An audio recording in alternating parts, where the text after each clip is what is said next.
तो good afternoon everyone. आज हम लोग बात करते हैं नंबर सिस्टम में lecture number 1।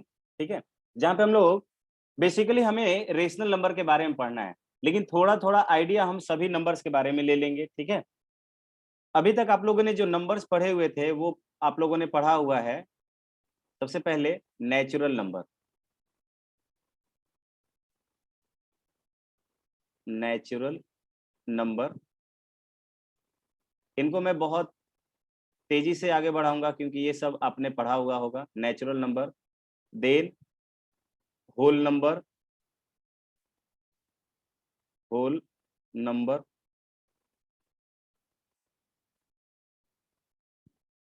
And third one is integers.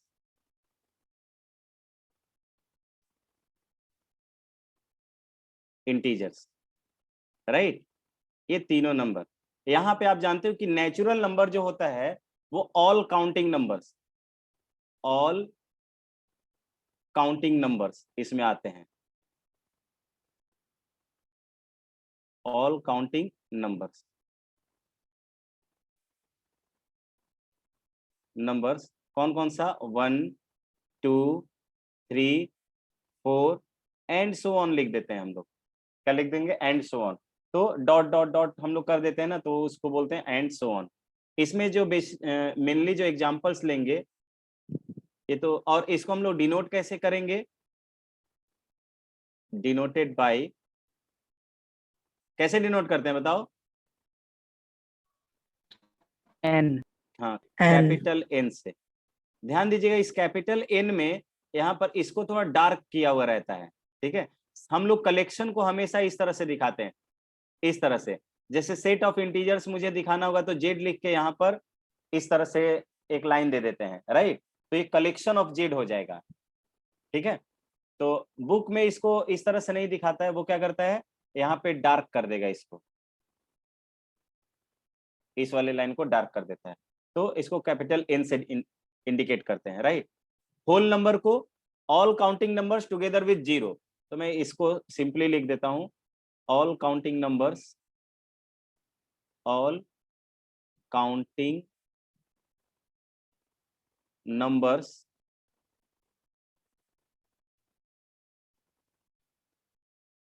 Numbers together with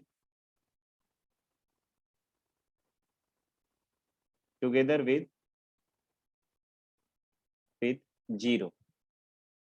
zero के साथ जितने भी काउंटिंग नंबर्स होंगे उसको हम बोलेंगे whole number, like 0, 1, 2, 3, 4 and so on. ठीक है, इसको हम लोग किससे इंडिकेट करेंगे? इसको डिनोट करेंगे हम लोग, denoted by,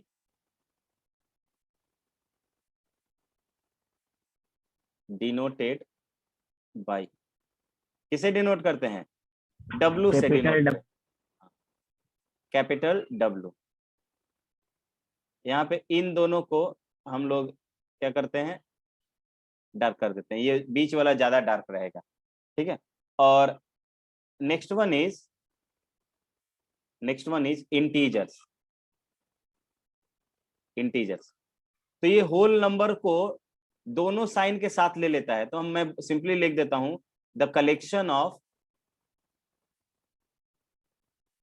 the collection of,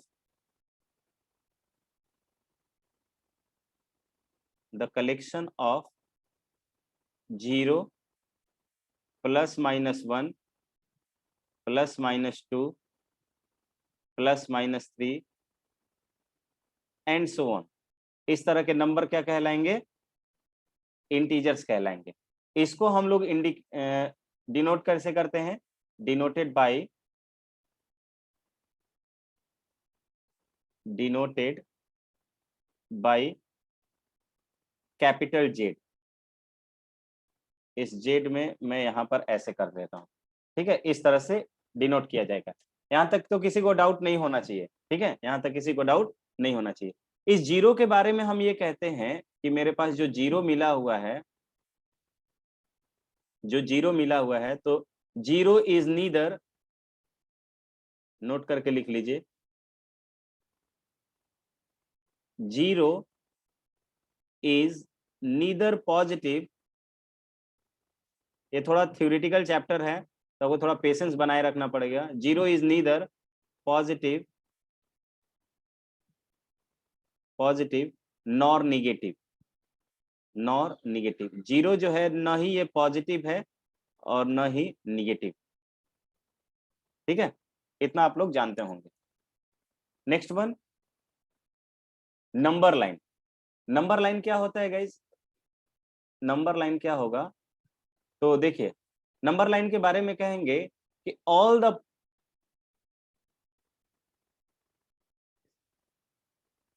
numbers, all the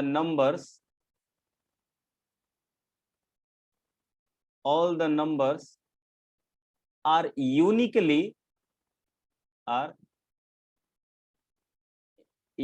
क्यों लिख रहे हैं? क्योंकि अगर मान लीजिए नंबर लाइन पर हमने 2 को कहीं पर रिप्रेजेंट किया हुआ है, तो वो 2 जो है और किसी और प्लेस पर नहीं होगा, नंबर लाइन पर किसी और प्लेस पर नहीं होगा। तो all the numbers are uniquely represented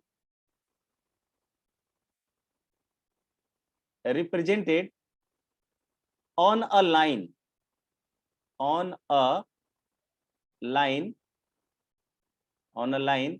called number line. बात आया समझ में कि भाई नंबर लाइन, एक नंबर लाइन लिखना चाहिए मुझे। नंबर लाइन जो है एक ऐसा लाइन है जहां पर सभी नंबर को हम एक यूनिक फॉर्म में रिप्रेजेंट कर सकते हैं। नंबर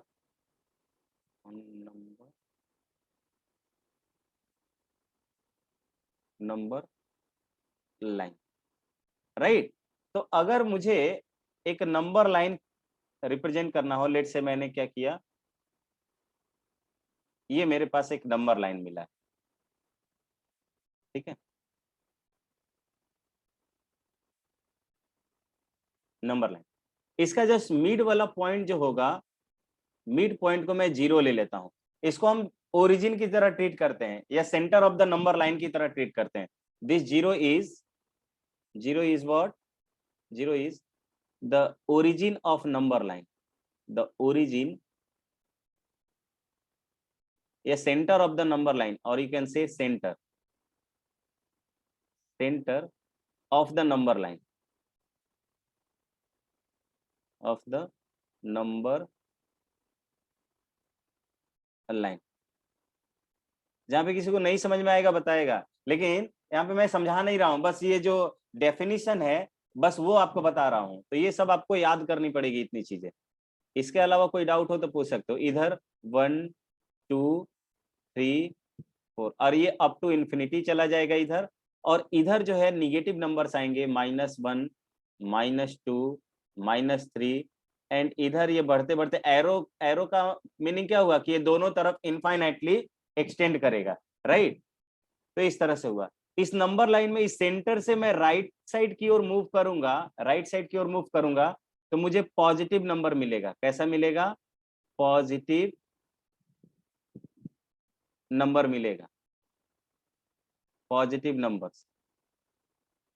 और इस नंबर लाइन के मैं यानी कि ओरिजिन से यानी 0 से मैं लेफ्ट साइड में अगर मूव करता हूं तो मुझे क्या मिलेगा? निगेटिव नंबर्स मिलेंगे, निगेटिव नंबर्स मिलेंगे, निगेटिव नंबर्स, राइट। बात आया समझ में?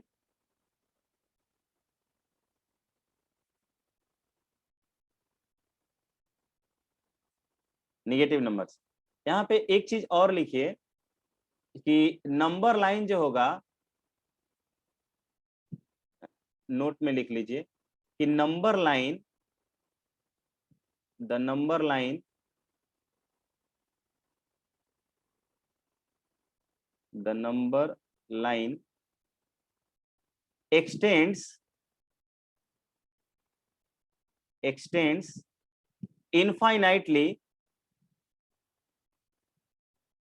infinitely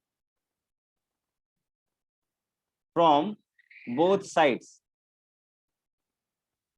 from both sides, from both sides, right. जो हमारा नंबर लाइन है वो दोनों तरफ से इनफाइनाइटली एक्सटेंड करेगा। यहां तक किसी को कोई डाउट है क्या?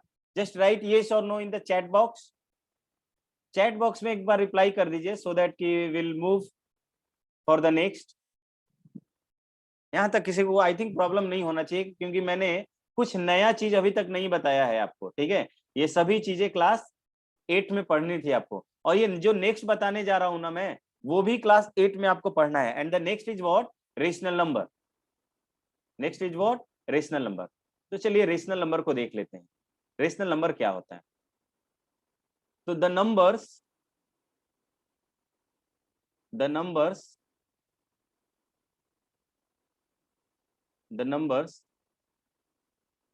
which are in the form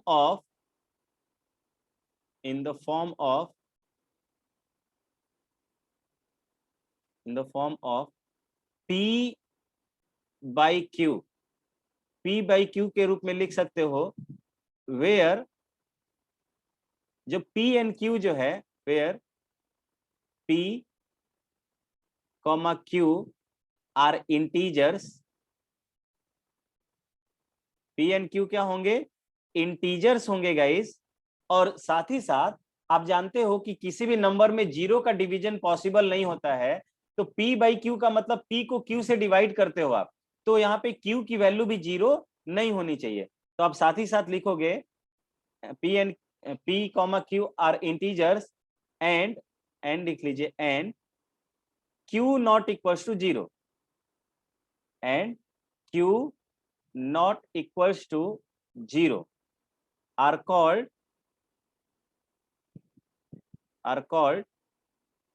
rational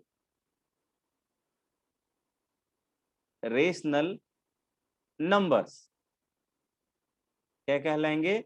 rational numbers कहलाएंगे, राइट। सो एग्जाम्पल में मैं ले लेता हूं। एग्जाम्पल में अगर मैं लेता हूं तो just wait for a minute, तो मैं थोड़ा सा नीचे कर लेता हूं।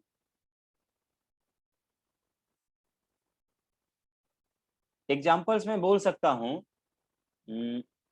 Examples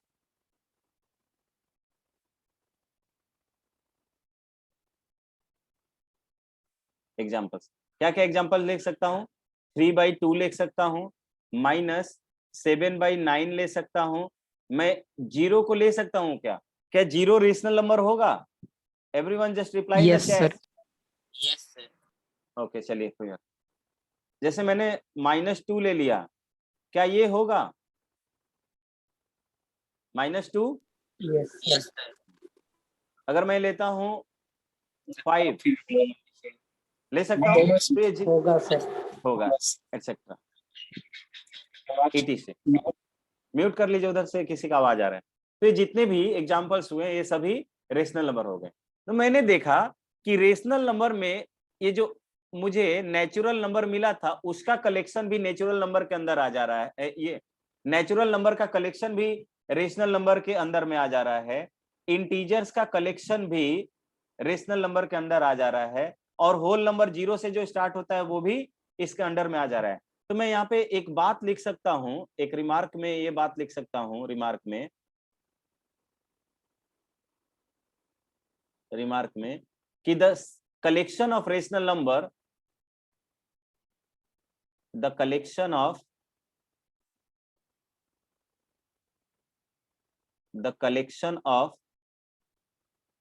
rational number,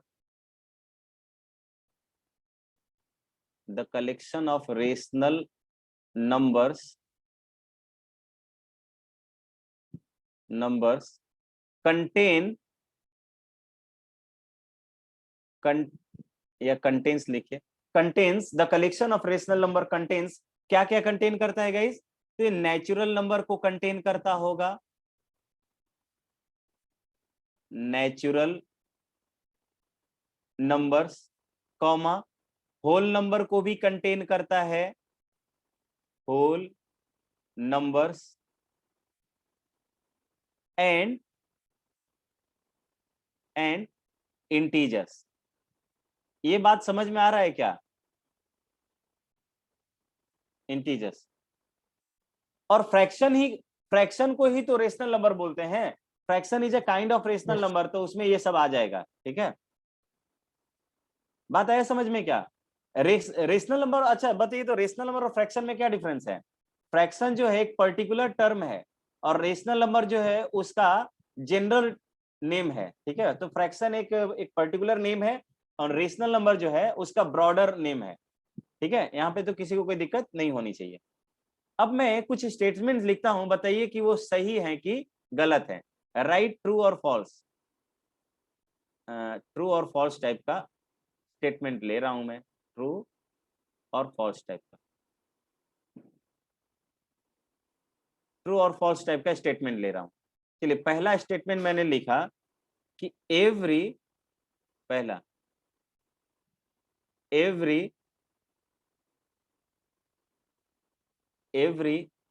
integers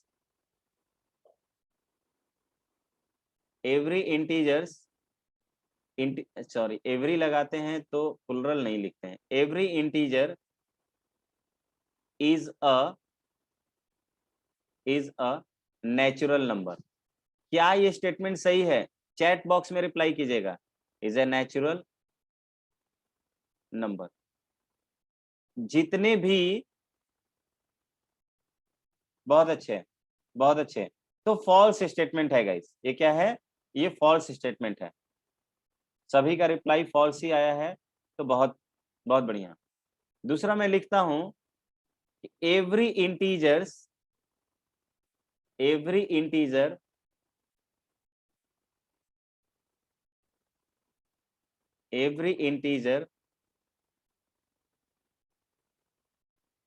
is a rational number. लिख दीजिए चैट बॉक्स में reply, is a rational number. Krishna Abhishek का आंसर सबसे पहले आया था, बहुत अच्छे। और अच्छी बात है कि सबके आंसर बिल्कुल सही आ रहे हैं। तो क्रॉस एंड टिक का मीनिंग समझिएगा, ये सही है। उसी तरह अगर मैं तीसरा स्टेटमेंट लिखता हूं, लेट से मैंने लिखा, क्या लिख रहा हूं मैं, third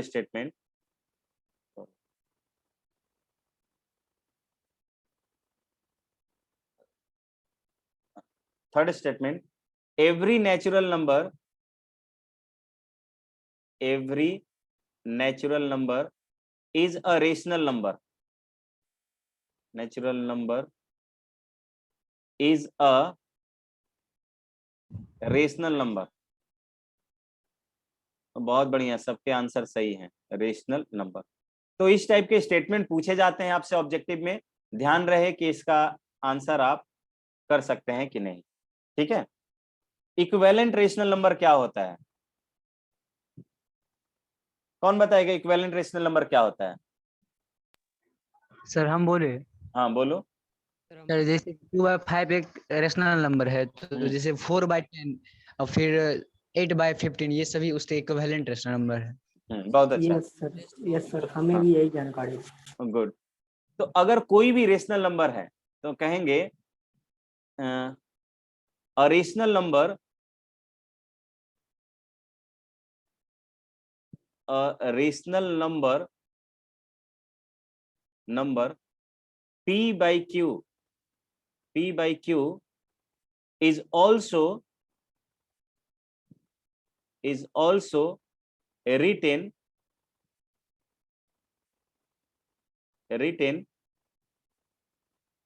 in form of P into K divided by Q into K के फॉर्म में भी लिखा जा सकता है। यानी कि मैं इसके न्यूमरेटर और डिनोमिनेटर में किसी एक नंबर से मल्टीप्लाई कर सकता हूं, राइट? तो भी ये P by Q ही रहेगा। जैसे कि मैंने यहां पर लिखा हुआ है, जैसे मुझे लेट से कि एक एग्जांपल दिया गया, मैंने एक रेशनल नंबर लिया 5/2, तो मैं 5/2 को लिख सकता हूं कि ऊपर मैंने 2 से मल्टीप्लाई कर दिया, तो ऊपर मुझे 10 मिल गया और 2 से मल्टीप्लाई नीचे भी कर दूंगा, तो इसको मैं 10/4 भी लिख सकता हूं। ठीक है, ऊपर मैं 3 से अगर मल्टीप्लाई करता हूं तो मुझे 15 मिलेगा और 3 से नीचे मल्टीप्लाई करेंगे तो 6 मिल जाएगा। ऊपर मैं 4 से मल्टीप्लाई करूंगा तो 20 डिवाइडेड बाई 4 का मल्टीप्लीकेशन नीचे में भी करेंगे 8। तो ये जितने भी रेशनल नंबर्स मिलेंगे वो सभी क्या होंगे, इक्विवेलेंट रेशनल नंबर होंगे।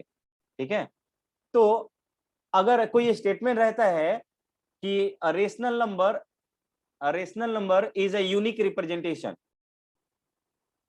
अच्छा डिस्कस कर लेंगे। अगर आपके पास स्टेटमेंट लिखा रहता है, ट्रू और फॉल्स आपको बताना है।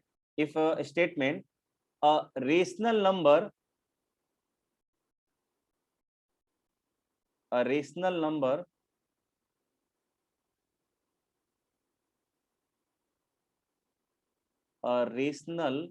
number is a unique representation of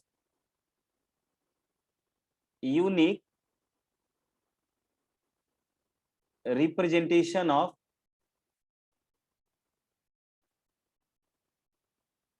representation of a number. क्या ये बात सही है? आपके पास क्वेश्चन पूछा गया कि कोई रेशनल नंबर जो होता है वो यूनिक रिप्रेजेंटेशन होता है किसी भी नंबर का। क्या ये स्टेटमेंट सही है? Everyone just right in the chat box में रिप्लाई कीजिए। तो सभी के आंसर आ रहे हैं ट्रू ट्रू, लेकिन ये सभी के आंसर क्या है गाइज? गलत हो गया। क्यों? क्योंकि आपने देखा कि इस 5/2 को लिखने का दूसरा तरीका ये भी है। एक ये है, इसको मैं ऐसे भी लिख सकता हूं, इसको मैं ऐसे भी लिख सकता हूं। तो it means that this 5/2 can be written as 10/4 equal, written as 15/6, written as 20/8. It means that it has infinitely many form to write the value of 5/2, right? 5/2 को मैं बहुत सारे तरीके से लिख सकता हूं। सो ये 5/2 जो है वो यूनिक रिप्रेजेंटेशन नहीं है। ठीक है, so your answer is false. ये स्टेटमेंट जो है ये फॉल्स स्टेटमेंट है। बात आया सभी को समझ में? ये फॉल्स स्टेटमेंट है। Yes sir. ठीक है, क्योंकि 5/2 को मैं किसी भी और तरीके में लिख सकता था। ठीक है, ध्यान दीजिएगा एक बात, अगर कोई रेशनल दो तरीके से पूछा जाता है, अ rational number can be uniquely represented on a number line. Number line पर किसी रेशनल नंबर को एक ही जगह पे लिख सकते हैं, तो ये बात बिल्कुल 100% सही होगी। ठीक है, क्योंकि एक रेशनल नंबर अगर 5/2 है चाहे 10/4 है, उसको नंबर लाइन पर हम एक ही जगह पे, इसका मतलब जितने भी इक्विवेलेंट रेशनल नंबर्स है ना, they all are lying on the same point on the number line. Number line पर वो एक ही पॉइंट पर लाई करेगा। बट रिप्रेजेंटेशन के टर्म में बात करें तो रिप्रेजेंटेशन इसके डिफरेंट हो सकते हैं। बात आया समझ में? तो आपको बेसिकली ध्यान से पढ़ना होगा आपको स्टेटमेंट कि क्या वो नंबर लाइन पर पूछ रहा है या ऐसे ही लेमन लैंग्वेज में सिर्फ रिप्रेजेंटेशन के बारे में पूछ रहा है। ठीक है, किसी को कोई डाउट है क्या यहाँ पर? No sir. नहीं ना, तो यहाँ पे मैं उसको भी लिख लीजिए, हैज डाल के सिस्टम स्टेटमेंट को लिख लीजिए कि अ rational number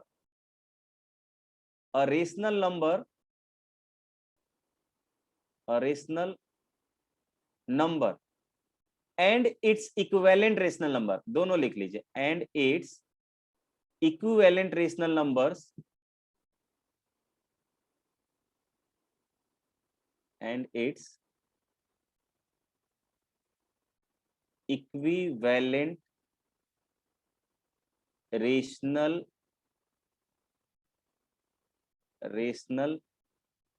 numbers lying on the same point on the same point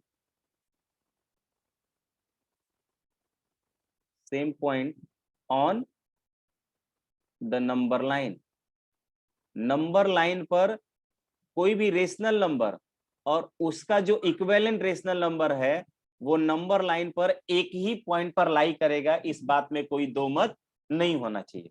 right, चलिए अब देखते हैं कि मुझे दो रेशनल नंबर के बीच कुछ रेशनल नंबर फाइंड आउट करने को दे दिया जाए, लाइक कि जैसे पूछा जाए कि 1 और 2 दो गिवन नंबर हैं, दो गिवन नंबर के बीच कितने रेशनल नंबर्स हो सकते हैं, बताइए तो सभी लोग। Sir infinite. इनफाइनाइट। तो इस चैट बॉक्स में स्टेटमेंट, बताना। हाँ चैट बॉक्स में बताना है, बहुत बढ़िया, बहुत अच्छे। हम ये भी स्टेटमेंट लिख दीजिए कि देयर आर इनफाइनाइटली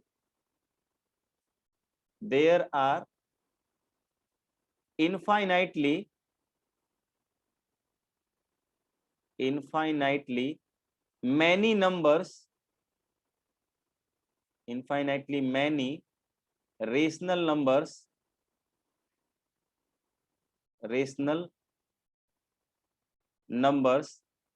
lie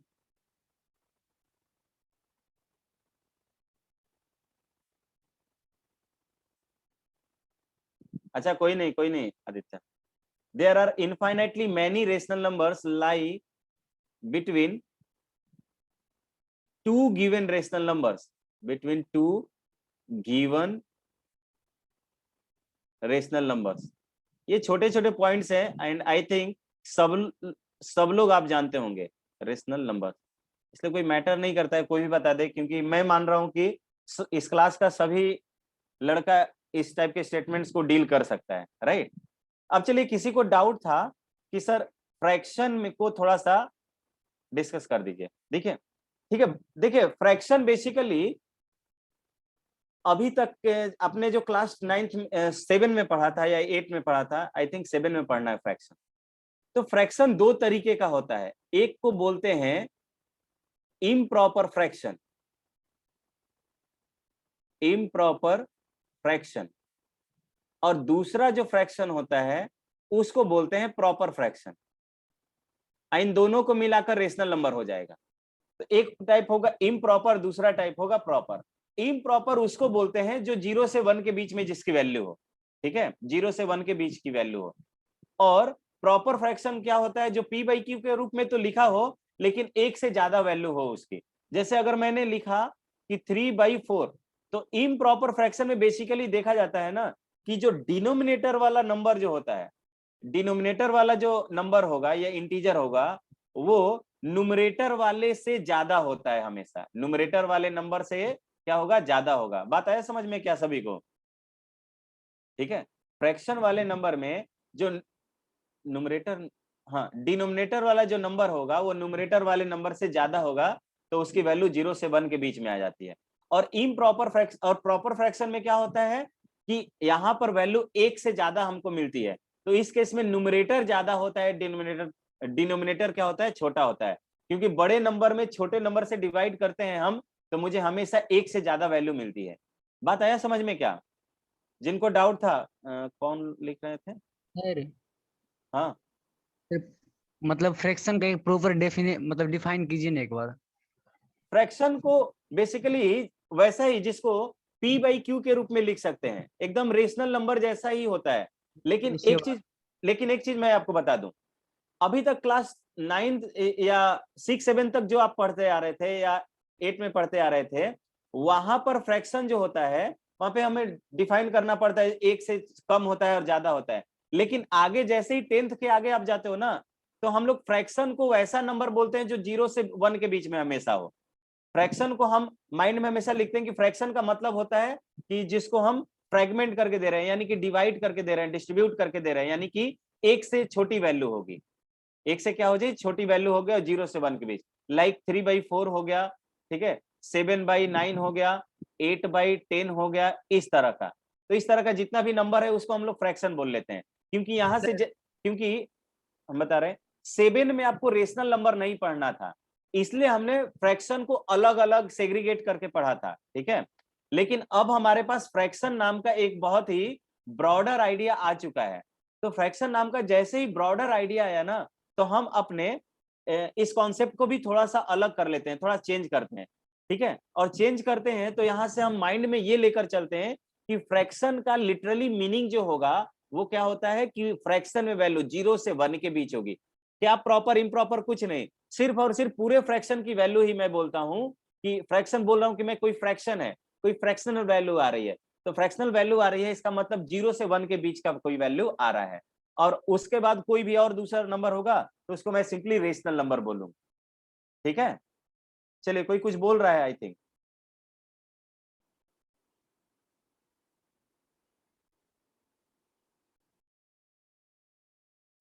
किसी को कोई डाउट है अभी भी? सर 10 फ्रैक्शन है 10। नहीं 10 देखो अभी भी फ्रैक्शन का मतलब 0 से 1 के बीच में, यानी कि तुमको जैसे एक सेब लेकर आए, एक एप्पल लेके आए और उसमें से कट करके कोई हिस्सा आपको दे दिया, कंप्लीट हिस्सा नहीं दिया आपको, तो हिस्सा कैसा हो जाएगा? वो फ्रैक्शनल हिस्सा हुआ, वो फ्रैक्शनल पार्ट हो गया। तो ये सब चीजें फ्रैक्शन में आएगी। अब आपके लिए, अब आप 6-7 में मत जाइए कि प्रॉपर और इम्प्रॉपर क्या होगा, अब आप सीधे आ जाइए कि फ्रैक्शन में बोल रहा हूं तो आपका मतलब कि कोई भी एक नंबर लिया गया, उसमें से कट करके कुछ दे दिया। ठीक है, और ये तभी हो पाएगा जब क्या होगा, डिनोमिनेटर बड़ा होगा और न्यूमरेटर छोटा होगा। इसको मैं ले सकता हूँ 6, ये 3 ले लिया, 5 बाई सॉरी इक्वल लिख 5 बाई मैंने 9 ले लिया, यानी 5 में से 9 हिस्सा करना है। 5 बाई 9 का मतलब क्या हुआ, 5 is divided in between among 9 person. ठीक है, यानी कि इसको हम अगर एप्पल के टर्म में बात करें तो 5 एप्पल्स डिस्ट्रीब्यूटेड अमॉन्ग 9। ठीक है, लेकिन अगर 5/4 लिखते हो आप, 5/4, तो 5/4 का मतलब 5 एप्पल लिया गया, 5 एप्पल को 4 लोगों के बीच डिवाइड किया गया।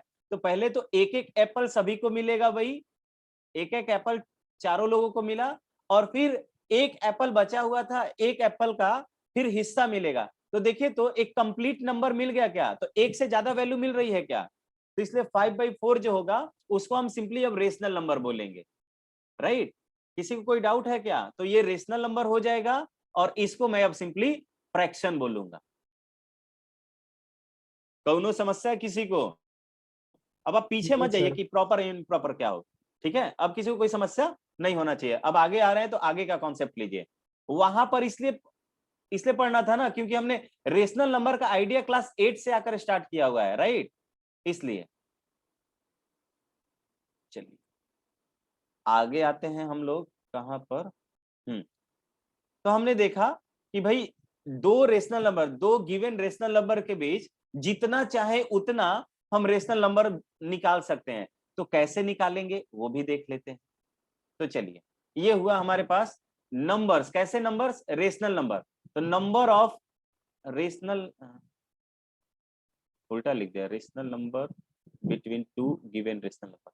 तो मुझे थोड़ा सा यहाँ पे लिखना पड़ेगा, इसको चेंज करता हूँ, थोड़ा सा उल्टा लिख गया है ये, इसको मैं लिखता हूँ।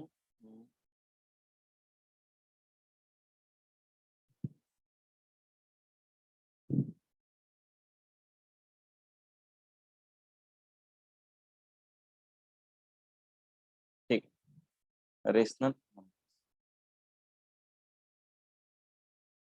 Rational numbers between two given rational numbers.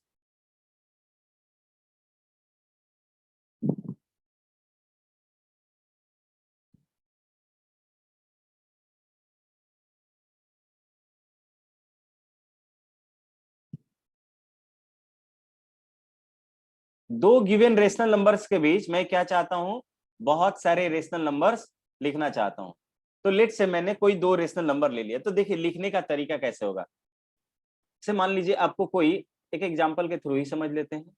Example लिए, ठीक है, लेट से मुझे एक रेशनल नंबर दिया गया, इसका नाम ए लिखता हूं, स्मॉल ए लिखता हूं मैं। एक रेशनल नंबर दिया गया लेट से 5/2, एंड दूसरा रेशनल नंबर मुझे बी मिला है। बी क्या होगा? बी हमने लिखा लेट से 7/2 ले लिया। इस तरह का कोई रेशनल नंबर हो सकता है। अब मैं चाहता हूं इनके बीच रेशनल नंबर लिखना। तो पहला रेशनल नंबर को मैं R1 बोलता हूं। देखिए R1, तो पहला रेशनल नंबर क्या मिलेगा? दोनों रेशनल नंबर्स को ऐड करके 2 से डिवाइड कर दीजिए, a + b डिवाइडेड बाई 2। तो देखिए क्या होगा, 5/2 + 7/2 होल डिवाइडेड बाई 2 कितना होगा बताइए तो सभी लोग ऐड कीजिए। कितना होगा? 7 × 5 = 12, 12 डिवाइड बाई 6, 3 हो जा रहा है क्या? Yes, sir sir. हो जाएगा। हो जाएगा। 2.5 प्लस 3.5 कितना हो गया? 6 हो गया। 6 डिवाइडेड बाई 2 3 हो गया। दूसरा, अब आपको देखिए थोड़ा सा मैं यहाँ पे नंबर वाइज ले लेता हूँ ताकि आप इसको फील भी करते जाएं, इसको फील भी करते जाएं, सिर्फ थ्योरी वाइज नहीं याद करेंगे। जस्ट वेट, और थोड़ा सा बड़ा नंबर ले लेते, बड़ा नंबर लाइन ले लेते हैं।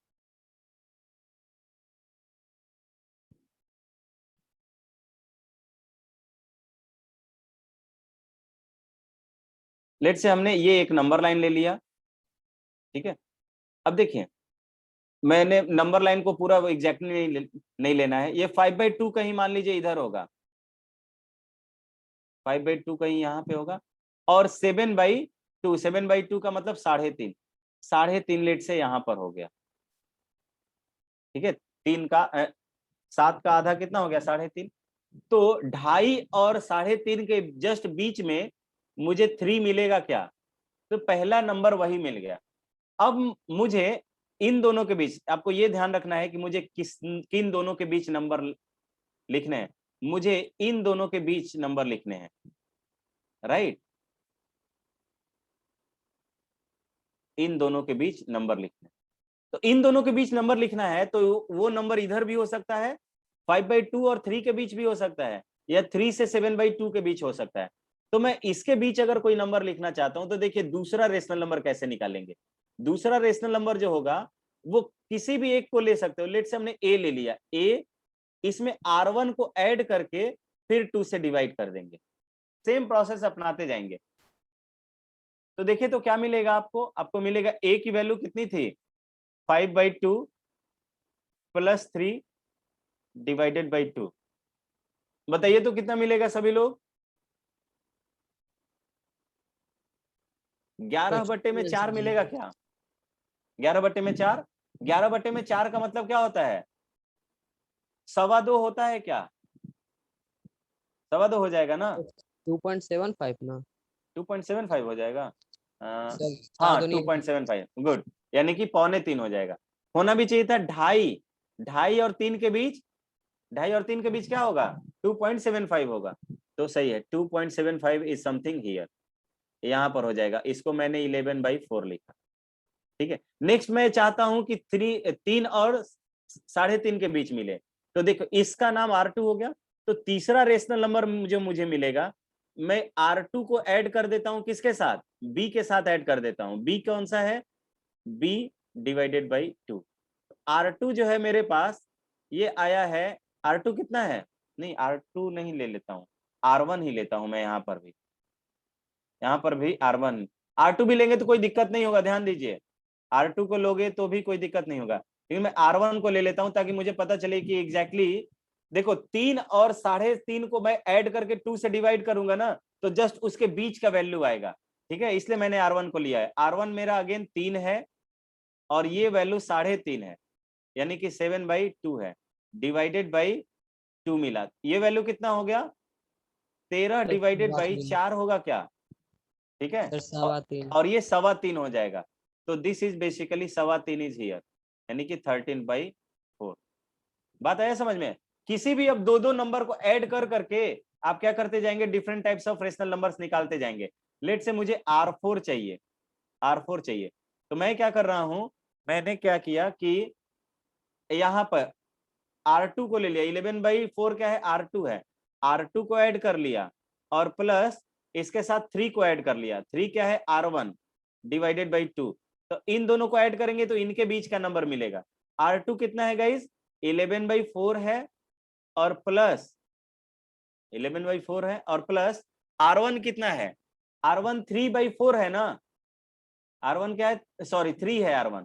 तो 3 है तो 3 को मैं लिख सकता हूं 12 डिवाइडेड बाई 4 लिख सकता हूं क्या, ताकि मैं आसानी से कैलकुलेशन कर लूं। ठीक है, 3 को मैंने 12/4 लिख दिया। अब ये वैल्यू मुझे कितना मिल गया? 23 डिवाइडेड बाई 8, राइट। तो R1 और R2, R1 एंड R2 यहाँ पे है, तो ये वाला नंबर मुझे कितना मिल गया है? 23/8 मिल गया। आया समझ में क्या सभी को? किस तरह से रेशनल नंबर हम लोग फाइंड आउट कर रहे हैं, एक बार चैट बॉक्स में रिप्लाई कर दीजिए यस और नो में।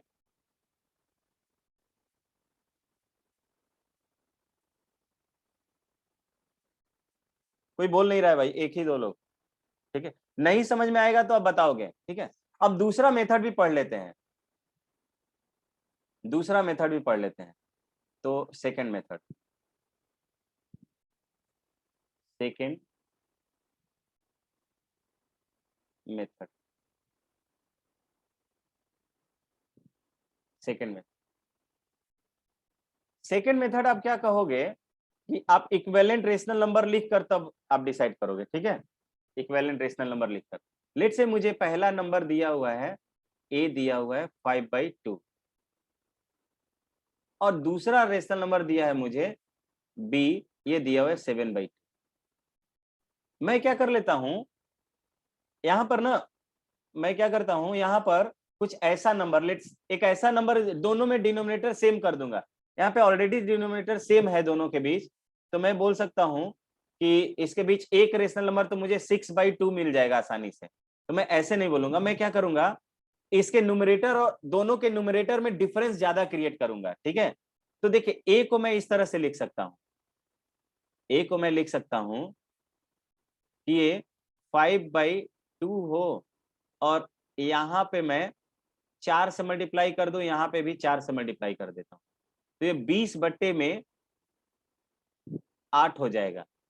और बी को भी मैं 7/2 लिख रहा हूं, और इसमें भी 4 से ऊपर और 4 से नीचे मल्टीप्लाई कर दे रहा हूं। यहाँ पे ये मुझे 28/8 मिल गया। अब देखो इनके बीच जो रेशनल नंबर्स आपको लिखना है, तो देखिए 20/8 तो ए आपको मिला, ए कितना मिला 20/8, यानी कि पहला रेशनल नंबर मैं लिख दे रहा हूं 20/8। 20/8 को मैंने 3/2 लिखा है, 3/2, 3/2 को आपने लिखा 20/8। इस 20/8 के बाद आप देखिए रेशनल नंबर्स कैसे लिख सकते हो, रेशनल नंबर्स कैसे लिख सकते हो। इसके बाद आपको मिलेगा 21/8 मिलेगा, इसके बाद 22/8 मिल जाएगा, इसके बाद 23/8 मिल जाएगा, इसके बाद 24/8 मिल जाएगा, 25/8 मिल जाएगा, 26/8 मिल जाएगा, 27/8 मिल जाएगा, और 28/8 को आपने क्या लिखा है, ये 7/2 लिखा है। तो आपको जितने रेशनल नंबर चाहिए थे आपने फाइंड आउट कर लिए, राइट। तो ये आपको रेशनल, तो ये जितने भी रेशनल नंबर हैं ये आपको मिल गया 7/2। तो देखिए 7/2 और 3/2 के बीच जो रेशनल नंबर है वो इतने सारे रेशनल नंबर आपको मिल गए। बात आया समझ में, ठीक है। तो ये मेथड ज्यादा इजी होता है कैलकुलेट, यहाँ पे कैलकुलेशन बहुत कम होता है। क्या करेंगे, आपका पर्पस होगा कि दोनों के डिनोमिनेटर सेम करेंगे। तो यहाँ पे ऑलरेडी सेम था लेकिन न्यूमरेटर का डिफरेंस बहुत छोटा था, तो मैंने न्यूमरेटर के डिफरेंस को बड़ा करने के लिए इसको किसी नंबर से मल्टीप्लाई कर दिया, और मल्टीप्लाई कर दिया तो मुझे बहुत सारे रेशनल नंबर यहाँ पे मिल जाएंगे। चलिए एक रेशनल नंबर मैं आपको यहाँ के लिए देता हूँ, एक क्वेश्चन देता हूँ। Write 5 rational numbers. Write 5 rational numbers. 5 rational numbers. Numbers between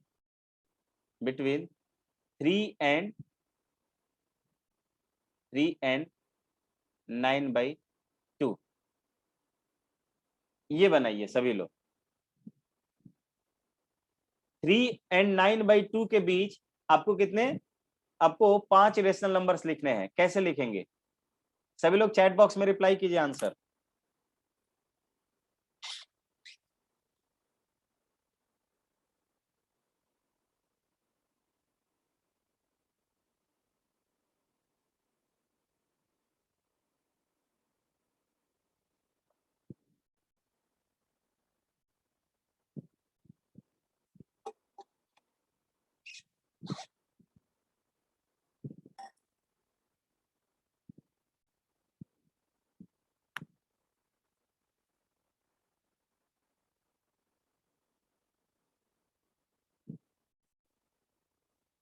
बहुत अच्छे, अभिषेक का आंसर आ गया। और लोगों का आंसर एक्सपेक्ट कर रहा हूं मैं।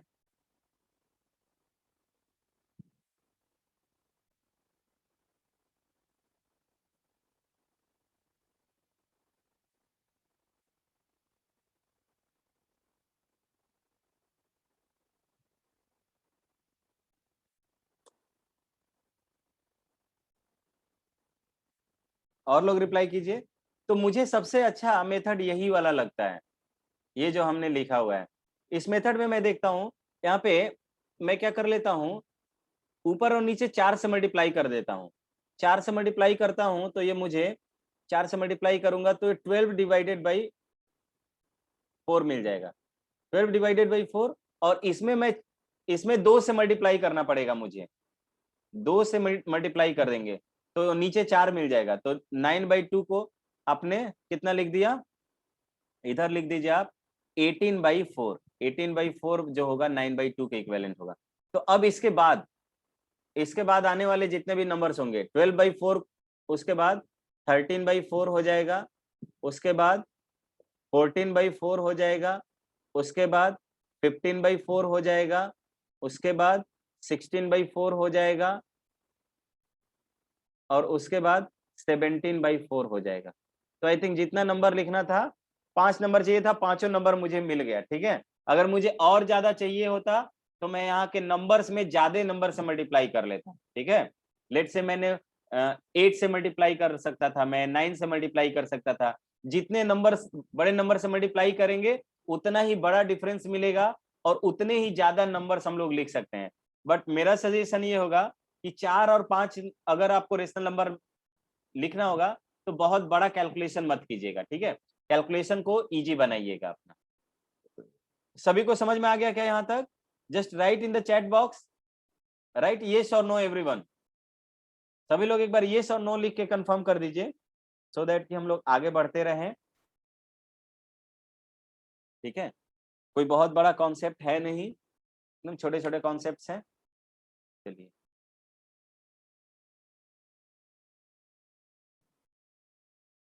Next irrational number. ठीक है, इरेशनल नंबर किसको बोलते हैं, कौन बताएगा? सर हम बोले, हाँ बोलो। सर वैसा नंबर जो पी वाई क्यू अप और where q is not equal to 0 के फॉर्म में नहीं रिप्रेजेंट किया जा सकता हो। बहुत अच्छा, ये जस्ट अपोजिट बोल देंगे उसका। ठीक है, तो बोलेंगे the numbers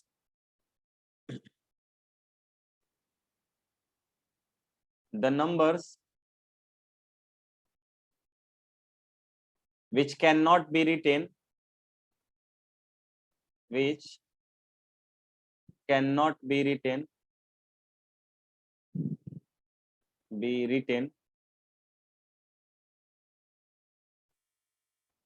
in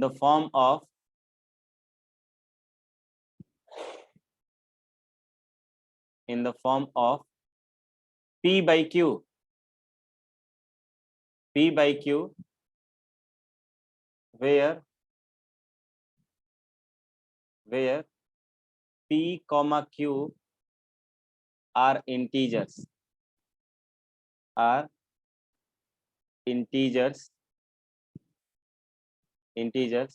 and q not equals to 0.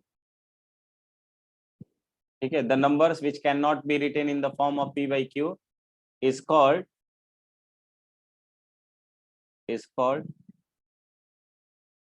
irrational numbers, called irrational number.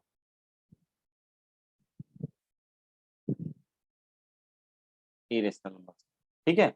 Example में हम लिख सकते हैं गाइस, एग्जाम्पल में क्या क्या लिख सकते हैं, जितने भी स्क्वायर रूट वाले नंबर हैं, लाइक √2, √3, √5।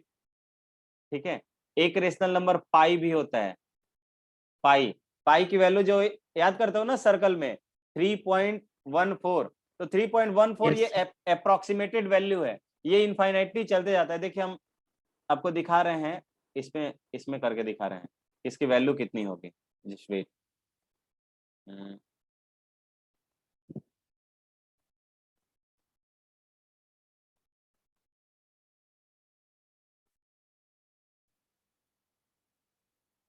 Value of 5।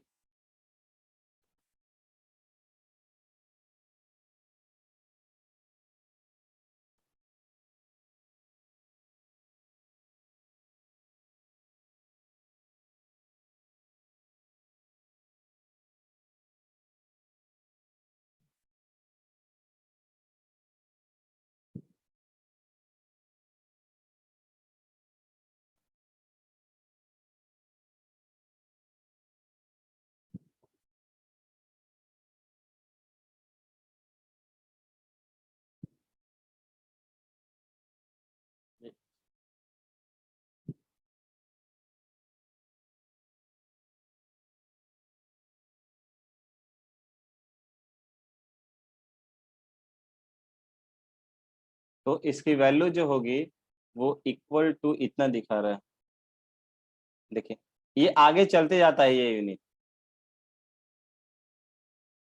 यूनिट क्या होता है, आगे बढ़ते जाता है। ये पाई का वैल्यू आ गया, राइट, वो भी ये वैल्यू आगे बढ़ते जाएगा, समझ रहे हो। तो ये पाई की वैल्यू आती है, तो हम लोग यहाँ पर इतना करके अप्रोक्सीमेट कर देते हैं, हम लोग इतना ही याद करते हैं, ये अप्रोक्सीमेटेड वैल्यू होती है। और ये भी यूनिट आगे की ओर बढ़ता जाता है, ठीक है। तो देख रहे हो, ये इरेशनल नंबर हम लोग इसको भी बोलते हैं, ठीक है। चलिए, तो इरेशनल नंबर जैसे यहाँ पे √2 को भी हम लिखेंगे तो 1.414 इस तरह से ये यूनिट आगे बढ़ते जाता है। √3 को 1.732 और ये फिर आगे बढ़ते जाता है, ठीक है। ये अप्रोक्सीमेटेड वैल्यू हम लोग याद करके रखते हैं, कुछ कुछ पूरा वैल्यू याद करके नहीं रखते हैं, ठीक है। बात है समझ में, इरेशनल नंबर सही है सभी, ठीक है। अब चलिए रियल नंबर क्या होता है, तो the collection of Rational and additional number. हाँ, द कलेक्शन ऑफ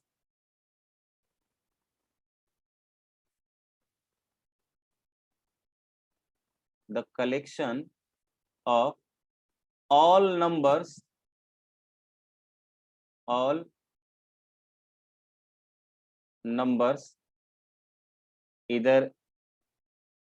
इधर रेशनल और इरेशनल, ठीक है, इधर rational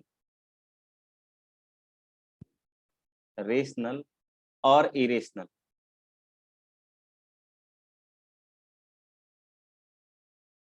those whose square is non-negative, हाँ ऐसा है।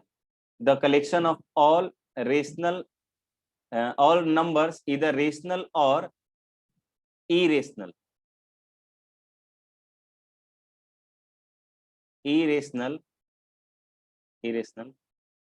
is called what, real numbers, real numbers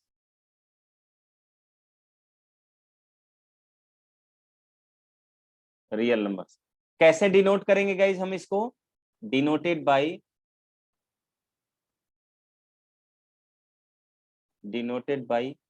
are लिखते हैं, ठीक है, आर लिखते हैं और इस आर के साथ एक वर्टिकल लाइन ड्रॉ कर दीजिएगा, ठीक है। बुक में आप देखिएगा तो आर को इस आर में जो वर्टिकल जो लाइन है ना, इसको बहुत डीप किया हुआ रहेगा, तब इस तरह से लिखा हुआ रहेगा। तो हम लोग इस तरह से एक वर्टिकल लाइन ड्रॉ कर देंगे, ठीक है। तो इस तरह से डिनोट किया जाएगा, या कुछ लोग इसको ऐसे भी बोलते हैं, या यहीं से एक कॉन्सेप्ट ही है, ये कॉन्सेप्ट कहो, ठीक है, कि the square root of non negative, क्या बोलते हैं, स्क्वायर रूट ऑफ एनी, हाँ non negative, the square root of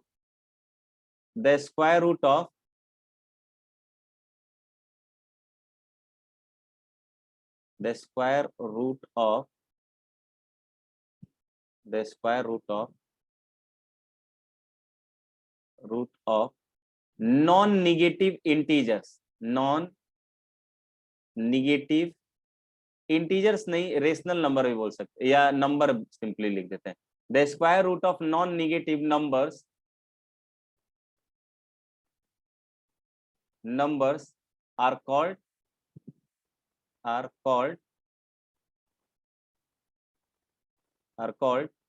rational number, sorry real number ना, called real number। तो हम लोग इस तरह से भी डिफाइन करते हैं रियल नंबर को, राइट? सर हाँ बोलो। सर हम तो क्या कि वैसा नंबर जिसका स्क्वायर नॉन नेगेटिव इंटीजर हो, नॉन नेगेटिव इंटीजर्स हो, जिसका वैसा नंबर जिसका स्क्वायर जिसका स्क्वायर हाँ नॉन नेगेटिव इंटीजर हो, वो होता है रियल नंबर। जिसका स्क्वायर नॉन नेगेटिव इंटीजर हो, इंटीजर ही होगा यस सर। सर, हम भी नहीं? सर यही पढ़े हैं सर, जिसका सर स्क्वायर नॉन नेगेटिव आप इंटीजर। लिखिए ना square root of non negative integer, ये मतलब ये नहीं कर रहा है। क्या? अच्छा ये नहीं, the square root of non negative number, non negative number का स्क्वायर रूट लो, तो ठीक वो है? रियल नंबर होगा सर। हाँ रियल नंबर नहीं होगा। तो ये प्रॉपर डेफिनेशन हो पा रहा है? बताओ कौन सा, कोई भी एक नंबर लो जो ना सर हो। हाँ सर हम लोग को ये बताया गया था, a number whose square is non negative. Yes sir, हाँ यही। एक्चुअली ये दोनों नंबर ना इंटरकनेक्टेड है, ये इससे आएगा कि वो उससे आएगा, ठीक है? बात है समझ में? नहीं तो समझे? आप ये हाँ। वाला समझा देते। ये वाला यस सर। किसी भी नॉन निगेटिव, कोई भी एक नॉन निगेटिव नंबर बताओ तुम ही, अभी बताइए कौन, कितना बोल रहे हो? 8 8, 8 का स्क्वायर रूट कर दिया, 8 का स्क्वायर रूट 2√2 मिलता है क्या? नहीं भी मिलता है तो भी ये रियल नंबर हो गया, रियल नंबर हो गया, ठीक है? कोई भी नॉन निगेटिव क्यों लिखा? बिकॉज स्क्वायर रूट के अंदर निगेटिव नंबर जो आता है ना वो इमेजिनरी हो जाता है, ठीक है? कोई बोलेगा, अब जैसे आपने इंटीजर सिर्फ लिखा, इंटीजर गलत हो जाएगा, सिर्फ इंटीजर क्यों? तो अगर मुझे स्क्वायर रूट ऑफ 3/2 मिल गया तो क्या ये रियल नंबर, ये रियल नंबर नहीं है? सर हम ये नहीं बोले सर, हाँ यहाँ पे बोले किसी कि ने लिखा है those whose square is non negative integer. हाँ सर ऐसा, स्क्वायर। ये रियल नंबर की प्रॉपर्टी है, रियल नंबर का डेफिनेशन नहीं है, ये रियल नंबर की प्रॉपर्टी है कि किसी भी रियल नंबर का मैं स्क्वायर करता हूं तो पॉजिटिव मिलता है। This is the property of a real number, ठीक है? समझ गए सर। हाँ क्योंकि अगर सर किसी का सर निगेटिव पावर मिला तो वो रियल नंबर नहीं होगा। निगेटिव पावर, फिर आप उल्टा जज स्क्वायर कर रहे सर, हो, मतलब किसी भी नंबर का स्क्वायर करने के बाद निगेटिव मिले तो वो नंबर जो है जिसका आपने स्क्वायर किया हुआ है वो नंबर फिर रियल नंबर नहीं होगा, ये कहने का मतलब हुआ, यस सर। राइट? तो this is the property of real number, not the definition of real number, ठीक है? क्योंकि यहाँ पे स्क्वायर क्या, मैं एक ऐसा नंबर स्क्वायर रूट वाला नंबर भी आपको दिखाऊंगा, स्क्वायर रूट से हमेशा पॉजिटिव नंबर बाहर निकलता है, तो ये भी पॉजिटिव हो जाएगा। तो क्या ये भी डेफिनेशन, जैसे हमने लिखा कि स्क्वायर रूट ऑफ 3, ये हमेशा आपको पॉजिटिव वैल्यू देगा हमेशा। तो क्या यहां से भी बोल सकते हैं कि क्या स्क्वायर रूट वाला ही नंबर हमेशा फिर रियल नंबर होगा? नहीं होगा ना, ठीक है? Square root of any non negative number, ठीक है? इस तरह से ये नॉन सर निगेटिव क्यों लिया? क्योंकि स्क्वायर रूट के अंदर क्या होना चाहिए, स्क्वायर रूट के अंदर आप निगेटिव वैल्यू नहीं ले सकते हो, स्क्वायर रूट के अंदर निगेटिव वैल्यू आप नहीं ले सकते हो। हाँ बोलिए, और कोई कुछ सर एक एग्जांपल दीजिए जो रियल नंबर नहीं हो। ऐसा? अच्छा चलो वो भी ले लेते हैं। इसमें ना एक्चुअली अभी तक आप एक तरह से इस तरह से याद कर सकते हो कि आप जितना भी नंबर जानते हो ना वो सब रियल नंबर है, ठीक है? आप जितना यस नंबर सर, जानते हो सब रियल नंबर है। देखिए हम आपको कुछ एग्जांपल लिख देते हैं तो वो रियल नंबर नहीं होगा, इसके लिए मुझे इस रिमार्क को हटाना पड़ेगा। हाँ, लेट्स से इसको थोड़ा सा नीचे कर लेते हैं।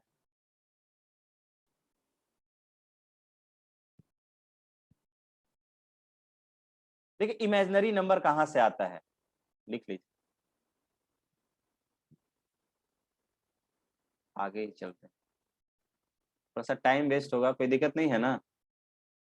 No sir. Imaginary number,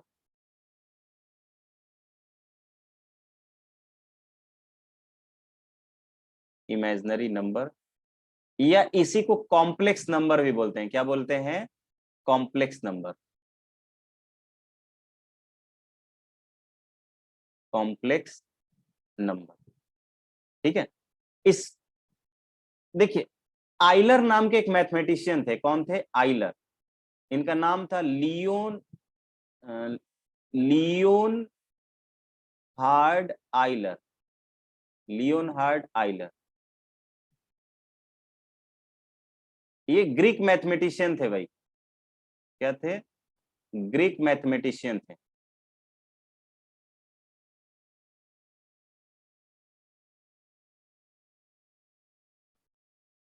Greek mathematician थे। उन्होंने एक सिंबल दिया था। एक ग्रीक में एक लेटर होता है आयोटा, एक मतलब एक वर्ड होता है आयोटा, जिसका नाम जिसका मीनिंग होता है इमेजिनरी। जिसका मीनिंग क्या होता है? इमेजिनरी। इमेजिनरी मीनिंग होता है। और इस आयोटा से उन्होंने एक सिंबल दिया था कि भाई एक आयोटा नाम का नंबर डिफाइन किया था और बोला था कि आयोटा जो है ये स्क्वायर रूट ऑफ -1 होगा। उन्होंने ये बताया था कि आयोटा की वैल्यू जो है वो स्क्वायर रूट ऑफ -1 होगा। अब भाई कोई बोलेगा कि पगलेट था क्या, कुछ भी मतलब बोल दोगे तो हम मान जाएंगे क्या? इस तरह का कुछ लग रहा होगा, कंफ्यूजन लग रहा था ना। यस और सर। इसको एक्सेप्ट करने के पीछे रीजन क्यों, रीजन भी समझना होगा कि एक्सेप्ट करने के पीछे रीजन क्या है। तो देखिए, एक प्रॉब्लम मिला ग्रीक के लोगों को, ये वाला इक्वेशन x² + 1 = 0, और बोला गया कि इसको सॉल्व करके x की वैल्यू फाइंड आउट कीजिए। तो आप रियल नंबर के सेट में जानते हो कि किसी भी नंबर का स्क्वायर जो है, ये देखिए जीरो कब होगा? ये जीरो तभी होगा जब इस x² की वैल्यू -1 हो जाए। -1 + 1 तभी ना जीरो मिलता हमें। बात आया समझ में? तो यहां पर देखा गया कि इसका सॉल्यूशन पूछा गया तो बोल रहे हैं कि इसका सॉल्यूशन एग्जिस्ट नहीं करेगा। सॉल्यूशन क्या होगा? एग्जिस्ट नहीं करेगा। सॉल्यूशन डज नॉट एग्जिस्ट, क्योंकि इस तरह का x का वैल्यू मुझे मिलेगा ही नहीं। Does not exist. तो उन्होंने देखा कि इस तरह के बहुत सारे इक्वेशंस ऐसे मिलेंगे जिसका कोई सॉल्यूशन न मिले, ठीक है।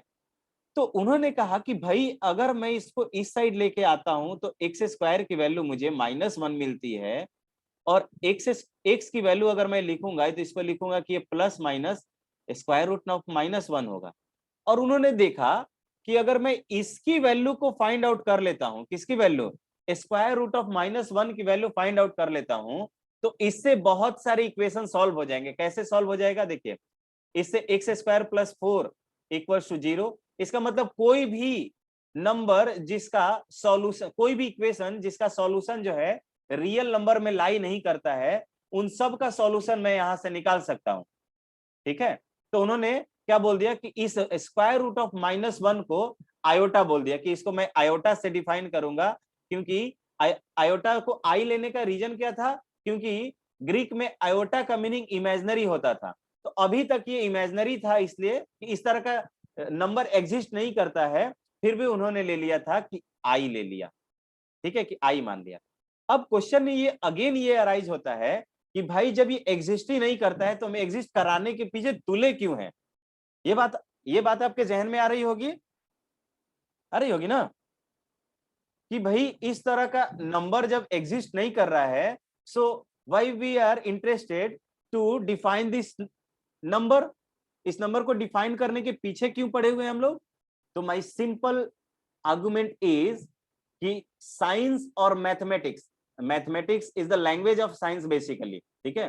तो science is completely based upon the discovery, ठीक है। साइंस जो है प्योरली डिस्कवरी पर बेस्ड है। जैसे न्यूटन के आने से पहले हम लोग क्या न्यूटन्स लॉ ऑफ मोशन पढ़ते थे? तो नहीं पढ़ते थे। तो जब न्यूटन आए तो न्यूटन्स लॉ ऑफ मोशन आया, उसके बाद लॉ ऑफ रिफ्लेक्शन आया, रिफ्रैक्शन आया, डिफ्रैक्शन आया, इंटरफेरेंस आया, ये सब फिजिक्स में आया। तो ये सब आया क्यों? डिफ्रैक्शन सर क्या है सर? अब ये सब मत जाओ, ये सब फिजिक्स का टर्म है, ठीक है। जैसे ये कुछ लोग बोलते हैं कि अच्छा बताओ, लाइट जो है वेव है कि पार्टिकल है? लाइट जो है वेव है कि पार्टिकल है?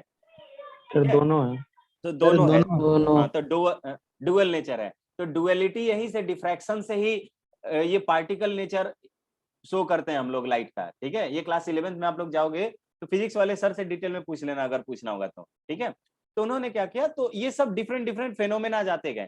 तो क्या डिफ्रैक्शन, जब तक हमें पता नहीं था कि डिफ्रैक्शन होता है, और उसके पहले कोई डिफ्रैक्शन आपको बोल दे कि डिफ्रैक्शन होता था, तो इसका मतलब बोले क्या पागल सा आदमी है, डिफ्रैक्शन की कुछ होता ही नहीं है फिर भी बोल रहा है, बोलते हैं ना। लेकिन प्रॉपर डिफ्रैक्शन के बारे में जब थ्योरी आ गया, डिफ्रैक्शन के बारे में फेनोमेना आ गया, उसके बारे में थ्योरी आ गया, क्या क्या रिजल्ट आ गया, जब ये सब आ गया तो उससे हम अवेयर हो गए। तो बोला गया कि भाई अगर इन फ्यूचर कोई एक ऐसा आ जाए जो इस तरह का इमेजिनरी नंबर या इस तरह के इक्वेशन का सॉल्यूशन क्या करवा दे, एग्जिस्ट करवा दे, इस तरह का सॉल्यूशन एग्जिस्ट करवा दो, तो फिर मैथ्स तो वैकेंट हो जाएगा, क्योंकि ये कुछ अलग सा नंबर है। तो इसके लिए ऑफ कोर्स थ्योरीज भी अलग होनी चाहिए, होना चाहिए ना। तो इस तरह का वैकेंसी क्रिएट ना हो, इसीलिए इमेजिनरी नंबर होते हुए भी इसको एक्सेप्ट कर लिया गया, और इसके अकॉर्डिंग मैथ्स में जो जो थ्योरी होनी चाहिए थी। अभी आप लोग कैलकुलेटिव मैथमेटिक्स पढ़ते हो। मैथमेटिक्स ये नहीं कि आप अभी वाला जो मैथमेटिक्स पढ़ते हो मैथमेटिक्स है। ठीक है, आप लोग अभी तक मैथ से स्टार्ट नहीं किए हो, you are not studying mathematics. ठीक है, अभी तक आपने जो भी मैथमेटिक्स पढ़ा है, these are the part of quantitative aptitude. Quantitative aptitude आपने जो पढ़ा है अभी तक, वो एक तरह से क्वांटिटेटिव एप्टीट्यूड है कि एक प्रॉब्लम आया और उसका कैलकुलेशन किस तरह से किया जाता है, बस आप लोग ये पढ़ रहे हो गाइस। ठीक है, अभी आप लोग प्योर मैथ्स नहीं पढ़ रहे हो कि मैथ्स प्योरली क्या होता है। ठीक है, प्योर मैथ्स आपको ग्रेजुएशन के बाद से पढ़ना होता है। बात है समझ में। तो प्योर मैथमेटिक्स के रिगार्डिंग बहुत सारी थ्योरीज हैं। ठीक है, तो यहां से प्योर मैथमेटिक्स दो ब्रांचेज में सेग्रीगेट हो जाता है। एक ब्रांच जो होता है उसको बोलते हैं रियल एनालिसिस। रियल एनालिसिस, जहां पर रियल नंबर जो भी आया है ना, उसके रिगार्डिंग जो भी थ्योरीज होनी चाहिए वो पढ़ते हैं हम लोग।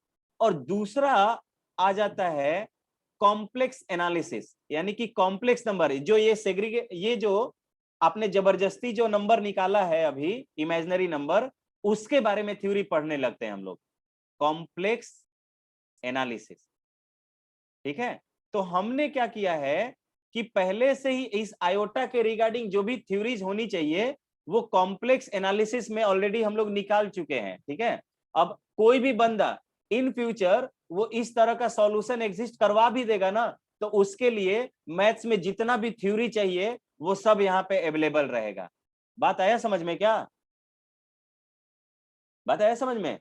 तो फ्यूचर स्कोप को देखकर, जैसे होता है ना कि जैसे मान लीजिए कि कोई एक मार्केट है अभी, ठीक है, मार्केट है, और जैसे मान लीजिए अभी क्या हुआ कि पटना के जस्ट बगल में बिहटा में, ठीक है, एम्स खुल गया, एम्स खुला हुआ है, राइट, एम्स है, वहां पे आईआईटी है। ठीक है, और इसके पहले ये बिहटा जो है एक गांव था, एक सिंपली क्या है, गांव है। अभी यहां पर कोई चाहे कि मैं ली कूपर का, ठीक है, वैन हुसैन का और रेमंड का शोरूम लगा दूं, तो अभी विलेज था, कोई खरीदने नहीं आएगा। शादी वाला सीजन हुआ ना तो रेमंड का लोग आकर एक तरह से ब्लेजर खरीद लेंगे। ठीक है, लेकिन सालों भर वो दुकान नहीं चलेगा। ब्रांडेड टी शर्ट्स रख दीजिए, वो सब नहीं चलेगा, क्योंकि शादी वाले मटेरियल चलते हैं शादी के सीजन में, अदरवाइज नहीं चलना होता। लेकिन ये सब कॉलेजेस खुल गए तो इसका मतलब कि वहां का फ्यूचर, आप पब्लिक को फ्यूचर दिख गया, फ्यूचर दिख रहा है कि वहां पे जब एम्स के कॉलेज बने, आईआईटीज के कॉलेज बने, तो बड़े बड़े घर के लोग आएंगे वहां पे पढ़ने, और बड़े बड़े घर के लोग पढ़ने आएंगे, तो वहां का माहौल जो होगा वो क्या होगा, अर्बनाइजेशन आएगा, और अर्बनाइजेशन आएगा तो इस तरह का शोरूम क्या है, चल सकता है इन फ्यूचर। तो पहले से ही एक शॉप लेकर या कुछ लैंड लेकर वो क्या कर देगा, अपना प्लेस वहां पर बुक कर लेता है, बुक कर लेता है ना। यही बात हमने कॉम्प्लेक्स नंबर के साथ किया हुआ है कि रियल नंबर के साथ कोई सॉल्यूशन नहीं मिल रहा था मुझे, तो मैंने क्या किया कि अगर कोई बंदा फ्यूचर में इसका सॉल्यूशन लिख देगा तो उसके लिए सभी थ्योरीज जो है एज इट इज उसको मिल जाए, उसके लिए हमने पहले से ही अपना काम करके रख दिया हुआ है। दैट मीन्स हमने प्लॉट बुक करके रख दिया हुआ है। बात आया समझ में क्या सभी को? आया समझ में क्या सभी को? बोल नहीं रहे हो आप?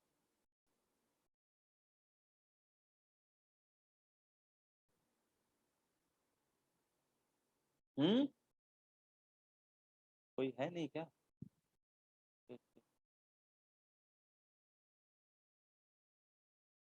अभिषेक, यस सर। कोई बोल नहीं रहे हो? नहीं समझ में आया? जी सर, आ गया समझ। आ गया ना? चलिए, तो तो किसी ने पूछा था कि सर इतना बकवास कर दिए, कोई हमको नंबर बता दीजिए जो इमेजिनरी था। तो वो नंबर आयोटा हो गया। आयोटा का स्क्वायर यानी कि 3 + 5 आयोटा हो गया। यानी कि जिसमें जिसमें आयोटा लगा रहेगा वो सब इमेजिनरी नंबर है। इसका स्क्वायर करूंगा तो मुझे निगेटिव मिलेगा। 7 आयोटा हो गया। आयोटा का स्क्वायर जो होता है वो क्या होता है? -1 होता है। तो इस तरह से ये ऐसे नंबर्स हो गए जिसके स्क्वायर जो है, इसलिए मैंने बोला था कि अभी तक आप जितना भी नंबर जानते हो सब रियल नंबर था, क्योंकि आयोटा के बारे में आप नहीं जानते थे, इसलिए हमने आयोटा को हटा दिया था। राइट? ठीक है, तो I think we should stop our discussion from here. इसके बाद यस सर। इरेशनल नंबर का रिप्रेजेंटेशन है वो हम लोग नेक्स्ट क्लास में देख लेंगे, लेकिन एक रिमार्क करके लिखूंगा मैं, एक रिमार्क करके। ठीक है, एक दूसरे मैथमेटिशियन आए थे, एक का नाम था डेडे काइंड, डेडे काइंड एंड कैंटर। ठीक है, इन्होंने कंटूर थ्योरम दिया था। ठीक है, कंटूर थ्योरम। कंटूर थ्योरम ये कहता है कि किसी भी कोई भी जो नंबर है, कोई भी रियल नंबर है, वो क्या होता है, वो रियल लाइन पर या नंबर लाइन पर कहीं ना कहीं एक जगह क्या होगा, एक जगह का पॉइंट शो कर रहा होगा। बात आया समझ में? यानी कि कोई भी एक हम लोग रियल नंबर लेंगे तो उस रियल नंबर को हम लोग नंबर लाइन पर कहीं ना कहीं तो प्लॉट कर रहे होंगे क्या? ठीक है, तो every real number represents a point on the number line, on the number line, or we can say any point on the number line, any point on the number line represents a real number।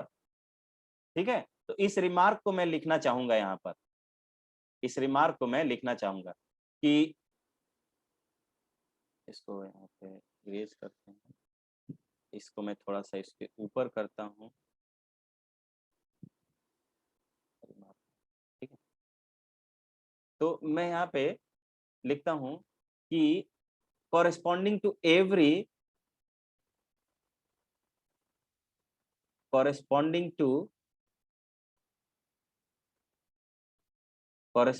to every real number, corresponding to every real number there is a point, there is a point, there is a point on the number line, on the number line, and every point on the number line, and every point on the number line, on the number line,